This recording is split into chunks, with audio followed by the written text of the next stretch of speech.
Numidangi matamni Chungsenbi chak toklaba matung sana matunga famungda ingi haiduna konduna hipli taibang susanglakpaduda aniduna tumbadu uraga taibangna itomda tumboy khoidi ingla sukhangwa tawanine Chungsenbi tumin taibangi wahaiduda nofre tawrai taibang amukasu Chungsenbi tanaba intham tha sawa lai sisu itomda tumboy khoyi khanbiraga ingbaje khara fan biradi fadawni Chungsenbi tabna Sir adaida isau tawdaw saru sanaga tuminage si tuminawo taibangdi khoidau thitna yareda Chungsenbi na haima hare dudi good night taibang matomta murum murum solai ngasi ne isum karak tori ay angang sige inge sar su lao ka haidine masi angang hanubi se Chungsenbi na arik pamidi sungai haibiroi taibang na taw malene Anidu ngak tumin lainakre taibang wa haidabi Chungsenbi ki nakanda tapna hibtharai Chungsenbi handakti wa amata haikidre taibang makhuttu Chungsenbi da konba sungamda makhutta tapna pairai Chungsenbi handakti makhuttu satoklaga sanada konsinkre taibang su ikaina good night haibige tawba ningthamgi inglaba ayuktuda Chungsenbi thabak ingkhang loisilaba matung tarang na taseng na thokliba korau mahakbu khurumjari taibangi gate tusu security singna washroom changkhiba matam oibaga miradu angaubigum hobe changlai Chungsenbi su lai khuramba loiduna mamai hangalakbada mirana masam mana iphafana yengbada heinadaba ama fauna mamai mamitta keriba chai thokna angaubigum changlai Chungsenbi miragi fivamdu ubada awaba ama oire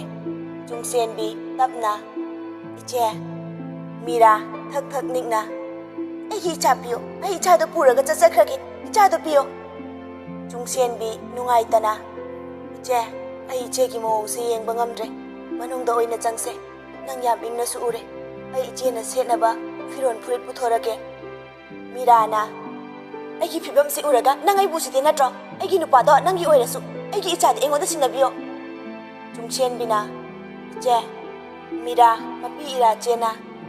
Egi nupa sumunba, ichado sunang piraroi hairiro ha. Egi ichado nangi kaisu oiba yaroi. Pokpaga poktabaga kai manadoino. Egi ichado ingonda sinabiyo. Chungsenbi kaptuna. Je, kaino haibiba mayamdubo. Mira, sauna. Ai manungda changlaga ichabu puduna chatkaniye. Mira, wahaidu haiduna changge tawi. Chungsenbi su miragi mamang thachinduna. Iche, sana pukino, sana puki bayaroye. Mira, sauna. Nang kay oirike, hando, mama ini icha pupuda, kanana tingani. Chungsenbi kaptuna. Iche na ibu, mama pokta bini haina hairiba to. Ay thamoy da nungai taba paurasu. Kay su hairo. Adubu, sana bu ay ki ifam dagi. Sena kaina hanbigano. Mirana. Nangi wati warem do, tabala panate ay. Asi haiduna miradu mangolda kakhatke tawi Chungsenbi changsinduna miragi makhongdu konchili aduga hik tawna hairei iche sana thambiramu ai jaga kaina ningdiye ai sana sinungsiye ai bu pokta bini haibigano ai su mamane haibu wai asidagi henba ai gi famdagi hainingai leizade adubu ai sana yauduna hingba ngamloye ima ichagi leinariba marise ichena thadatpigano ai sanabu mi ama oinaba semge ichagi punsina machu thoktana leiba punsido mama poktabi aina yengba ngamjara aduga tamonasu harauna yarakloye mirasu thangge tawramba khongthangdu chap lepkhre adubu minungsi khangdabi oibana Chungsenbi bu laktana kauthokpirai Chungsenbi su khongphom chahodabana tusinkre miradu sauna nang kai oirige ha nang kai oirige ai gi chadu piyo taibang su launari badu taduna tholakbani akonbagi Chungsenbi gi wahaidu tabada thamoidu khangson sonthabagum tawrai mahakna ngangnariba misaksi kanano yenglubada mira oirambaduda taibang sauna changsilai aduga Chungsenbi bu haugatpiduna Chungsenbi gi makhuttu jena paisinduna sauna mirada yenglaga मा अꯩगी नुपीने अदुना मा अꯩगी इचा सनागी ममाने अदुगा महक कनानो हंगलिबा नंग कनानो अदुगा नंग मतौ करमना युमसिदा चंगलकपनो मीरा साउना ताइबंगदा येंगलई महक मसादा अकीबा अमता फावखिद्रे मसादा कलकपा मिहौबना लांगोय चनखिबना जागना ताइबंग अमदी चुंगसेनबी अनिदा येंगलई चुंगसेनबीसु ताइबंगी वहाइदुदा मबुकनिंग नुंसिना ताइबंगदा मिलु पिरांगा लोइनना येंगलई ताइबंगसु चुंगसेनबीदा अमुक येंगलई माइमुगा असागासु तारादुना थोगलई मखोइदा थबक सुनबा लैबा मिसिंगसु लोइना थोगनरई ताइबंगसु पंथदे चुंगसेनबीगी मनाक्ता चंगसिनदुना चुंगसेनबीगी मखुतु चेतना पाइसिलई अदुगा साउना नंगना ngamni haiduna चटखरबने इचाबु सिरसु यारे हाइदुना नंगना हुंदोक्तुना चटखिबदा फंगखिबा चाइनादो अई हौजिसु कोक्ट्रि अदुगा हौजिकना नंगी नुंगाइरबा संसारदा नंग कैदौरे तुफक तुफाइ चलबा इपाइ चागी पुंसिदा नंगना अमु हलकलबदि हौजिकसु नंग एखोइबु ओटबा पेंड्रि हाइबा नत्रा हौजिकति अइगी इचागी ममा असेंगबा लैख्रे नंगना थांदोख्रिबा खोंथांदुना नंगी अरोइबा ओइख्रबने अइगी पुंसिगी वारिदा नंग कनानो हाइबा निंगसिंगनबा लैमाइदो अइना सेगाइदुना मै थादोख्रबने अदुगा अइना अमुकसु हाइरि चुंगसेनबी इचा सनामतुंगी पोक्तबी ममा नते ngasiगी युमसिदा लैरिबा मिसिंगसु ताहौरो आसासु चंगसिनदुना मानी अइगी इमौदी अमखंगनि इकाइ खंगदबी मसागी नुंगाइबगी खंदुना पुमनबो हुंदोक्तुना चटपा ngambi नंगना अइगी इमौगो चांगदमनबदी खक यारोय मीरा हंदक्ति मपी तारकले खोंजल थोकना कप्पसु ngamda हिक हिक तौरई ताइबंग चुंगसेनबीदा येंगलगा महक्की मफमदा ममा अमगी मगुल चपचाना याउरी नंगीदी कदाय पृथ्वीगी अफावबा नेपोलियन बोनापार्ट फावबा अफबा इमा पियो अफबा लैबाक अमा पीगे हाइदुना हाइरमे mama खुदिंगमंगना मचाना अफबा ओइनबगीदमक लमजेन तानरे अदुगा नंगदी अपोक्पा नचाना असीबना पुदुना चटकदबगी ngaiduna leiraba matamduda nangna ichabu hundoktuna chatkiba ngambi thamoi pandabine karigumba nangna nungsiba khanglamlaba mamma amagi thaudang loromlaba ngasi asumna tawromloi nangi warakpa ngamdraba naram chatuna ngasi di nang nasa pumba chaklaba hayo icha sanadagi henba nangi nacha adudi kadai chatkre haujikna aigi icha asibu amuk mi hauriba nangi adugumba mairi laktuda इचा से अमुक हन चिंथदुना तांगोय ओहललगे हाइरिब्रा अई मपाने अई अमा लैरिङै मितोपति लाइरदना Sunny फावबना येंसिनबा ngamloi इचागिदमक अमदि अईगी इमुंगसिगिदमक अई खुदिंबक मायोक याना लानथेंगनरि हाइबसिमदि नंग मतम पुंबदा कावगना मीरा हंदक्ति मखोल थोकना कबलई कपना कपना तामो अई इचागी मसक्तो निंगबना अंगावबि ओले हौजिकदा इचागी नुंसिबा खंगलकले इचाबु ममा आइना कयागी मतिक लापना थमलुबा ऐसे ममा ओइबदा मतिक चादबिने ऐदी अपंगबिने अपंगबि आइना इमुंग असिगी मिपुंग खुदिंगमक्ता लानखि असिमगना आइना तौजरुबा कर्मगी फोलना ngasiदी आई मफम मरांग खंगदबा पुंसी ओइरे अदुबु ऐगी पुंसीनदी तामो अमदी चुंगसेनबिना खोयनिगी पुंसीदा ऐ अमु हना येतके खनद्रे अदुबु ऐ अरोइबो ओइना ऐगी इचागी नुंसिरबा सक्तमदो अमुक्ता पेना येंगजखिगे अदुना ऐ पुंसीसे तुमिन लैजखरगे ताइबंग चुंगसेनबिदे येंगलई चुंगसेनबिसु इमुंग संखिदुना सनामतुमसु हौगतलंबा तांजा ओइदुना उथोक्तुना थोलई मीरासु अंगावबिगुम सनामतुम उबदा चंगसिलक्तुना पंगचुपता चुप्पी ताइबंगा चुंगसेनबिगसु नुंगाइतना येंगदुना लै माइमुगा असागसु अदु मंगाई मीरागा सनामतुमगा तौरिबा मवंगदु करिसु हाइरुद्रे सनामतुमसु इंगाव इंगावना कौरई मम्मा मीरा मपीदु फटफट तैथोकलगा इचा यो फरब्रा इचा कै चानिंगे ममादा नंग ममादा हायो सनामतुमना मम्मा ब्रश तौद्रदी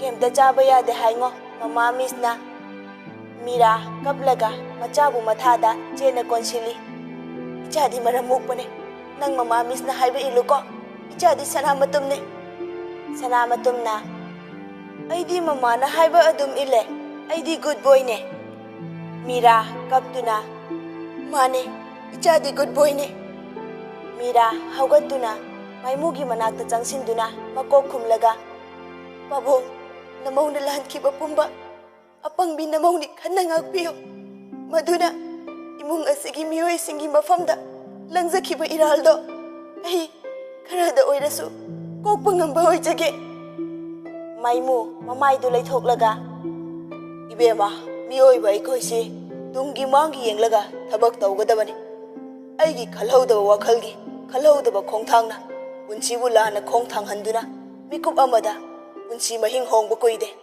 ꯃꯁꯦ ꯑꯩꯈꯣꯏ ꯃꯤꯑꯣꯏꯕꯅ ꯍꯦꯛ ꯍꯦꯛ ꯀꯥꯎꯊꯣꯛꯏꯅꯦ ꯉꯁꯤꯒꯤ ꯅꯪꯒꯤ ꯋꯥꯔꯤ ꯑꯁꯤꯅ ꯑꯅꯧꯕ ꯄꯔꯥ ꯑꯣꯏꯖꯗꯨꯅ ꯅꯪꯒꯤ ꯈꯣꯡꯊꯥꯡ ꯑꯗꯣ ꯑꯅꯧꯕ ꯑꯐꯕ ꯈꯣꯡꯊꯥꯡ ꯑꯃ ꯊꯥꯡꯕ ꯉꯝꯖꯔꯣꯀꯣ ꯑꯗꯨꯒꯅꯦ ꯖꯒꯠ ꯁꯪꯁꯥꯔꯁꯤꯗ ꯄꯨꯟꯁꯤꯒꯤ ꯂꯥꯟꯐꯝꯗ ꯈ꯭ꯋꯥꯏꯗꯒꯤ ꯀꯟꯕ ꯂꯥꯟꯃꯤ ꯑꯃ ꯍꯥꯏꯌꯨ ꯍꯥꯏꯔꯕꯗꯤ ꯃꯃꯥ ꯍꯥꯏꯕ ꯑꯁꯤꯗꯒꯤ ꯍꯦꯟꯅ ꯀꯟꯕ ꯂꯥꯟꯃꯤ ꯂꯩꯇꯕꯅꯤꯀꯣ ꯅꯍꯥꯛꯅ ꯈꯪꯂꯤꯕ ꯎꯔꯛꯂꯤꯕ ꯑꯐꯕꯁꯤꯡ ꯑꯁꯤꯅ ꯅꯪꯒꯤ ꯍꯤꯡꯕꯒꯤ ꯊꯧꯅꯥ ꯑꯣꯏꯖꯔꯣꯀꯣ ꯃꯤꯔꯥ ꯀꯞꯇꯨꯅ ꯄꯥꯕꯨꯡ ꯃꯤꯔꯥ ꯇꯥꯏꯕꯪꯗ ꯑꯣꯟꯁꯤꯟꯗꯨꯅ ꯇꯥꯃꯣ ꯑꯩꯅ ꯏꯃꯨꯡ ꯑꯁꯤꯒꯤ ꯑꯃꯗꯤ ꯇꯥꯃꯣꯒꯤ ꯏꯖꯠ ꯁꯣꯛꯀꯗꯕ ꯊꯕꯛ ꯀꯌꯥ ꯇꯧꯈ꯭ꯔꯕꯁꯨ ꯑꯩꯕꯨ ꯉꯥꯛꯄꯤꯌꯨ ꯑꯄꯪꯕꯤꯅꯤ ꯈꯟꯗꯨꯅ ꯉꯥꯛꯄꯤꯌꯨꯀꯣ ꯑꯩ ꯆꯠꯂꯒꯦ ꯇꯥꯏꯕꯪꯅ ꯑꯩꯒꯤꯁꯨ ꯃꯃꯥꯡ ꯊꯛꯇ ꯅꯐꯝꯗ ꯑꯁꯣꯏꯕ ꯀꯌꯥ ꯑꯃ ꯌꯥꯎꯔꯝꯒꯅꯤ ꯃꯁꯤꯃꯛꯅ ꯅꯪꯕꯨ ꯑꯩꯅ ꯃꯇꯤꯛ ꯆꯥꯅ ꯁꯦꯟꯅꯕ ꯉꯝꯈꯤꯗ꯭ꯔꯦ ꯃꯁꯤꯃꯛꯅ ꯊꯣꯛꯂꯤꯕ ꯄꯨꯝꯕꯁꯦ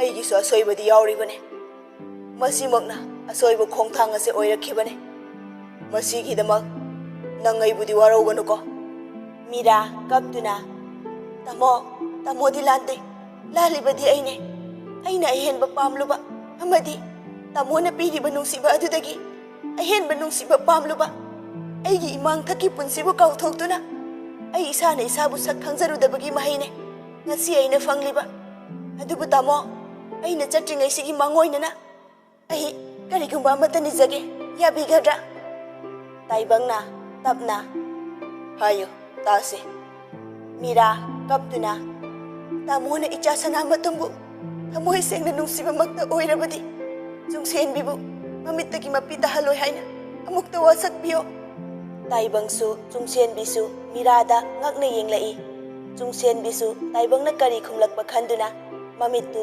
ꯇꯒꯨꯞ ꯇꯒꯨꯞ ꯌꯦꯡꯂꯛꯏ ꯃꯤꯔꯥ ꯑꯃꯨꯛꯁꯨ ꯃꯈꯥ ꯇꯥꯔꯛꯏ ꯆꯨꯡꯁꯦꯟꯕꯤꯅ ꯃꯃꯤꯠꯇꯒꯤ ꯃꯄꯤ ꯁꯤꯟꯊꯔꯛꯄ ꯍꯥꯏꯕꯁꯦ ꯑꯩꯒꯤ ꯏꯆꯥꯅ ꯀꯞꯄꯒ ꯆꯞ ꯃꯥꯟꯅꯒꯗꯧꯔꯤꯕꯅꯦ ꯍꯥꯏꯕꯤꯌꯨ ꯇꯥꯃꯣ ꯑꯩꯒꯤ ꯑꯄꯥꯝꯕꯁꯦ ꯇꯥꯃꯣꯅ ꯄꯤꯕꯤꯔꯔꯣꯏ ꯍꯥꯏꯔꯤꯕ꯭ꯔꯣ ꯇꯥꯏꯕꯪꯁꯨ ꯁꯣꯔ ꯁꯥꯡꯅ ꯍꯣꯟꯗꯣꯛꯇꯨꯅ ꯆꯨꯡꯁꯦꯟꯕꯤꯗ ꯑꯣꯟꯁꯤꯟꯗꯨꯅ ꯇꯞꯅ ꯑꯩ ꯆꯨꯡꯁꯦꯟꯕꯤꯒꯤ ꯃꯃꯤꯠꯇꯒꯤ ꯃꯄꯤ ꯑꯃꯨꯛ ꯍꯟꯅ ꯁꯤꯟꯊꯍꯜꯂꯣꯏ ꯏꯆꯥꯒꯤ ꯅꯨꯡꯉꯥꯏꯅꯕꯒꯤꯗꯃꯛ ꯃꯥꯒꯤꯗꯃꯛ ꯑꯩ ꯈꯨꯗꯤꯡꯃꯛ ꯃꯥꯌꯣꯛꯅꯒꯅꯤ ꯆꯨꯡꯁꯦꯟꯕꯤꯁꯨ ꯃꯤꯔꯥꯗ ꯌꯦꯡꯗꯨꯅ ꯀꯞꯆꯔꯛꯏ ꯃꯤꯔꯥ ꯆꯨꯡꯁꯦꯟꯕꯤꯗ ꯑꯣꯟꯁꯤꯟꯗꯨꯅ ꯑꯩꯅ ꯍꯥꯏꯔꯣꯏꯗꯕ ꯋꯥꯍꯩ ꯈꯔ ꯏꯅꯥꯎꯒꯤ ꯃꯐꯝꯗ ꯍꯥꯏꯈ꯭ꯔꯦ ꯃꯁꯤꯒꯤꯗꯃꯛ ꯅꯪ ꯑꯩꯕꯨ ꯉꯥꯛꯄꯤꯌꯨꯀꯣ ꯑꯗꯨꯒ ꯅꯪꯗꯤ ꯑꯈꯥꯡ ꯀꯟꯕꯤꯅꯤ ꯂꯩꯗ ꯍꯥꯏꯔꯕꯁꯨ ꯁꯩꯊꯥꯕꯅ ꯋꯥꯠꯂꯕ ꯃꯒꯨꯟꯅ ꯍꯦꯜꯂꯕꯤ ꯂꯩꯕꯥꯛ ꯂꯩꯅꯦ ꯏꯅꯥꯎꯒꯤ ꯈꯥꯡꯕ ꯀꯟꯕ ꯅꯇꯧꯗꯨꯅ ꯏꯃꯨꯡ ꯑꯁꯦ ꯍꯥꯟꯅꯗꯒꯤ ꯍꯦꯟꯅ ꯃꯁꯛ ꯃꯆꯨ ꯊꯣꯛꯄ ꯏꯃꯨꯡ ꯑꯃ ꯑꯣꯏꯍꯜꯂꯛꯎꯀꯣ ꯆꯨꯡꯁꯦꯟꯕꯤ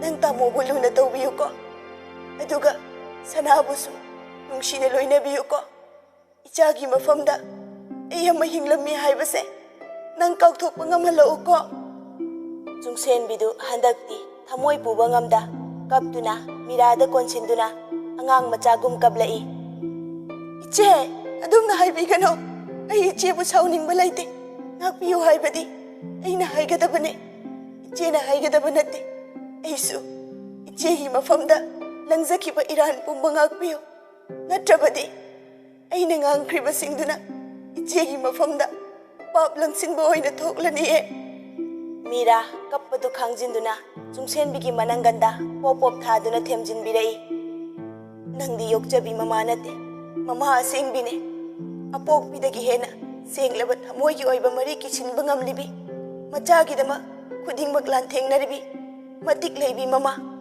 ꯃꯃꯥꯅꯕꯨ ꯑꯗꯨꯛ ꯅꯄꯤ ꯅꯧꯕ꯭ꯔꯅꯦ ꯅꯧꯒꯅꯨ ꯑꯩ ꯌꯦꯡꯕ ꯅꯨꯡꯉꯥꯏꯇꯦ ꯑꯗꯨꯒꯤ ꯁꯔꯨꯛ ꯅꯪ ꯊꯧꯅꯥ ꯐꯕꯤ ꯍꯦꯟꯅ ꯑꯣꯏꯔꯛꯑꯣ ꯃꯁꯤꯅ ꯄꯤꯛꯂꯤꯕ ꯏꯆꯥꯒꯤ ꯃꯐꯝꯗ ꯇꯣꯜꯂꯤꯕ ꯂꯃꯟꯁꯦ ꯁꯤꯡꯕ ꯁꯛꯂꯒꯦ ꯆꯨꯡꯁꯦꯟꯕꯤ ꯍꯧꯖꯤꯛꯁꯨ ꯀꯞꯄ ꯂꯦꯞꯇ꯭ꯔꯤ ꯃꯤꯔꯥ ꯇꯞꯅ ꯊꯥꯗꯣꯛꯇꯨꯅ Ai thengkrani.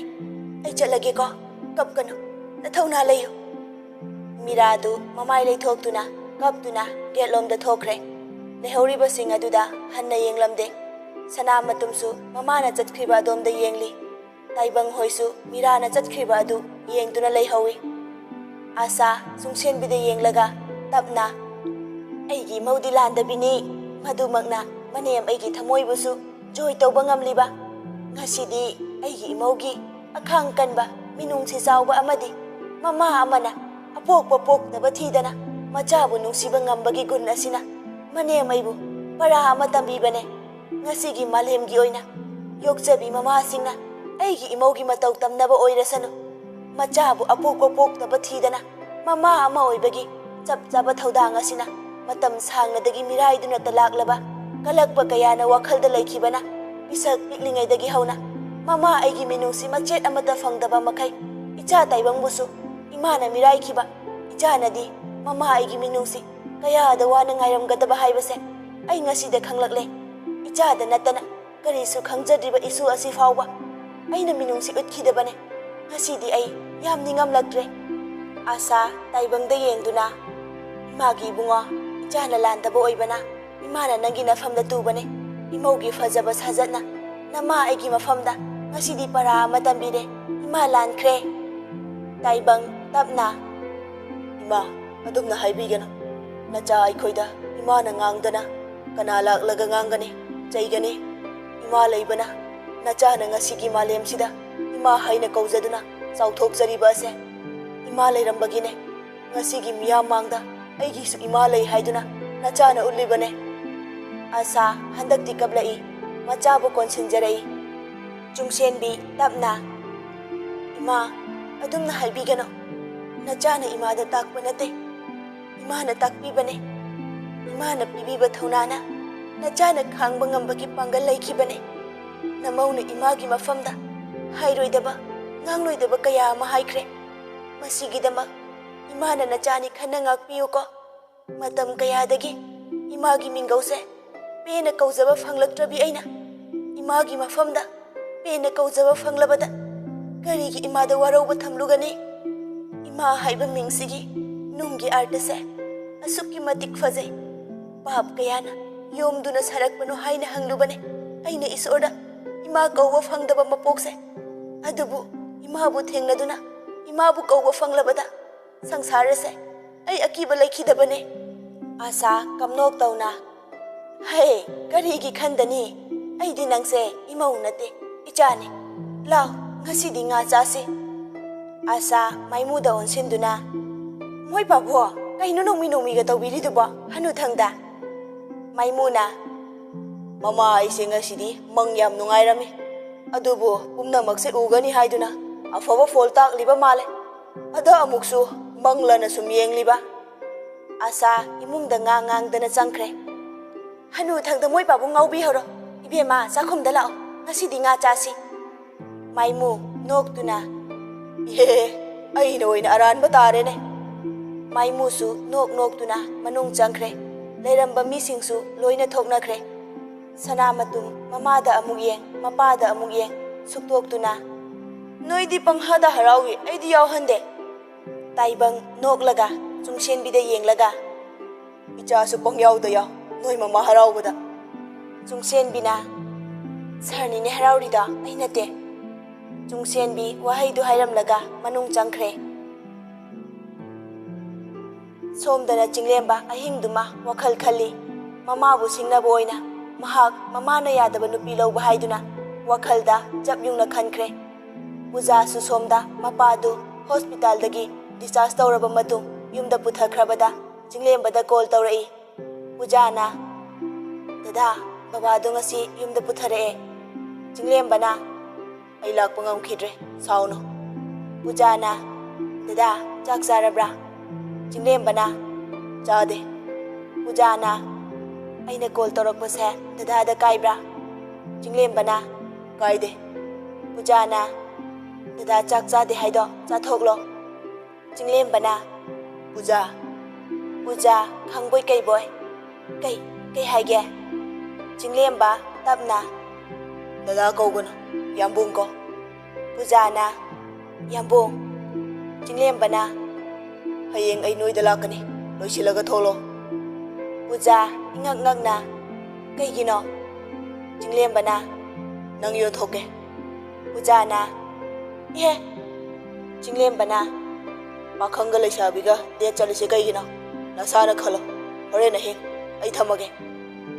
Pujana khumge tawbaga, Jinglemba, Gol du kakre,